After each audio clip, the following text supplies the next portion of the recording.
Welcome, Alex, to Inside Word. Great to have you here today. Firstly, take us back to the weekend.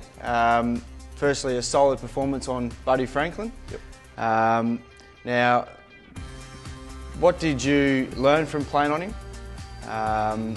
Did you speak to Woosha in the build-up, maybe to learn, because Woosha's had a really good record on him? Yep. And I guess, how did you prepare yourself physically and mentally going into that game, knowing that it was going to be a tough task to play on such a good player? Yeah, thanks for having me, starters. No worries, good to be here, always good to be here. Yeah, I suppose I knew early that I was playing on Buddy, with Luke being suspended and all that. So I started the prep sort of early in the week and got a bit of vision of him, and just sat down with backline coach and sat down with Luke and just spoke about his strengths and his weaknesses. Obviously he's a very good player, and you sort of break it down, you sort of break his game down and just see what he's good at. He's good at getting you over the back, and that's what he's pretty quick, so he's a strong boy. So it's just trying to counteract those sort of strengths of his, and I suppose sitting down with Woosh, because he has had such a good record on him, really helped. So but he's definitely a good player, and like most of those forwards, they all have different aspects of the game which make them good. With Riewoldt, Jack Riewoldt, he loves to jump at packs and things, and Buddy likes to get you over the back. So you learn a lot of different things on him. Body positioning is probably a big one with those guys. Oh mate, you've had some great tasks early on in your,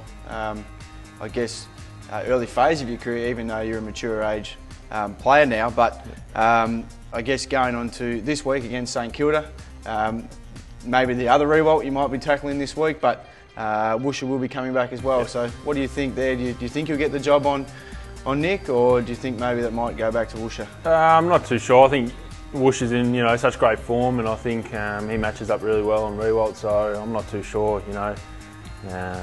Either way, if I do get the chance on him, then I suppose I'll take it by horns and do everything I can. So it all depend on what the coaches do and what they want to do. But there'll probably be a time where I do go on him when Luke's getting a break or something like that. So I think I've got to prepare for those, him and other guys in the team in their forward line. So now we'll go back to a bit of childhood. I didn't realise, but I grew up nearly around the corner from you. You grew up in Pakenham, and I grew up in Riewoldt. It's a beautiful part of the South Gippsland, Victoria country land down there, and I'm sure you would support me on that there, Alex. Yeah, no, it's a good place, Pakenham. But football influence as a youngster, yep. Who were those particular people, and what made you want to get into playing AFL footy? Yeah, I really enjoyed it from a young age. My dad played a bit of footy.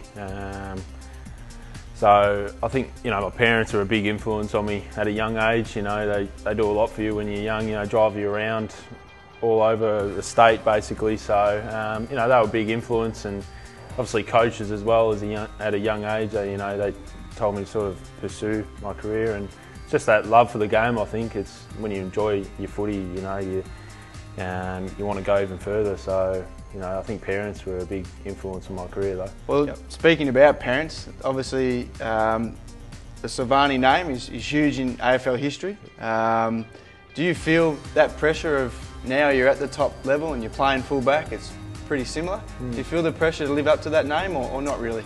Not really. I know he's such a great player, and I don't feel any sort of pressure to match him or fill his shoes or that sort of business. So I never really have.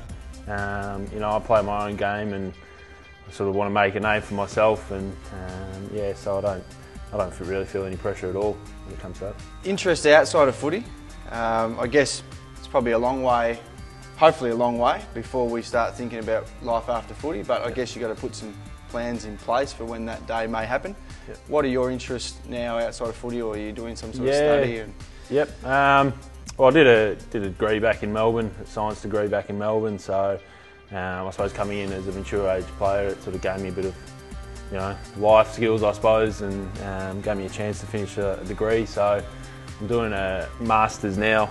I'll be doing a Masters now over here. I'm just doing a few units at the moment, so hopefully do, you know, in occupational therapy, something to do with occupational therapy or physiotherapy. So you know, there's a few options, and sort of just testing the water at the moment just to see what I want to do after football. So you know, footy provides you with, you know, a lot of contacts and a lot of support for a career after footy. So you know, it's really important to do something outside of footy to keep that balance. So yeah, uni at the moment. So now, prior to being drafted, you made a huge decision to come over to Fremantle. Obviously, they offered you to train with them, to hopefully be selected or get onto a rookie list and then eventually play AFL footy, which is what you've done. But take us back to that scenario and you know, when you were offered to come over here. But I'm sure it was quite physically and mentally tough on you in that particular stage of your life, being away from home and you know, all your comfort zone, I guess, to really pursue an AFL career.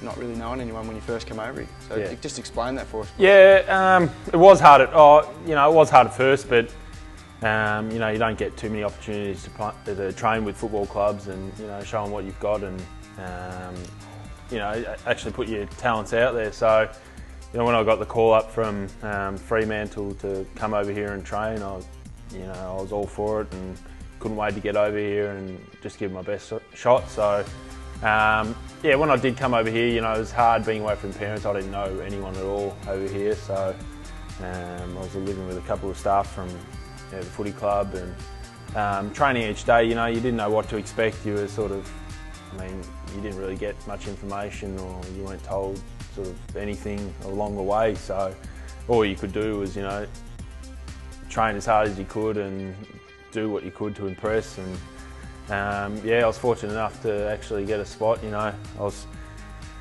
I think the week before the draft, the rookie draft, you know, I wasn't told anything. I wasn't sure. There was 5 other guys training as well, and I did a bit of shopping that week, and you know, bought a lot of food and bought quite a lot of food. And on draft day, I was sort of like, oh no, you know, I don't know what's going to happen here. And I was watching it on the phone with the internet, and you know, I was like, oh, I've got all this food here. I started cooking up everything. I was cooking steaks. I was cooking just everything, just trying to get rid of the food. So you know, it came and it got to number 20 and the internet cut out, and I was like, oh no.